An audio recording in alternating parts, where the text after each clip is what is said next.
जिल्हा परिषदेच्या मुख्य कार्यकारी अधिकाऱ्यांसंदर्भात तुमचा अविश्वास असल्याची चर्चा आहे, नेमकी काय भूमिका आहे आणि काय कारण आहे? जिल्हा परिषदेच्या मुख्य कार्यकारी अधिकारी ह्या जिल्हा परिषदेमध्ये प्रशासन आहे या पद्धतीची वागणूक आहे. त्यांना वारंवार सूचना, मौखिक सूचना, लेखिक सूचना या आधी देखील दिलेल्या आहे, पण त्यांच्यामध्ये कुठल्याही प्रकारचं परिवर्तन होत नाही.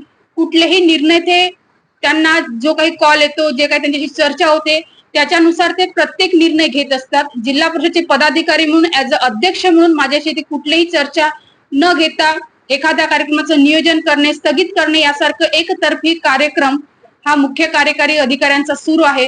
त्यामुळे त्यांना एक दक्षतेचा इशारा दिलेला आहे की त्यांनी त्यांच्या व्यवहारात एकतर सुधारणा करावी आणि जर त्यांच्या व्यवहारात सुधारणा झाली नाही तर येत्या काही दिवसात निश्चितच त्यांच्यावर अविश्वासाचा ठराव पारित केला जाईल.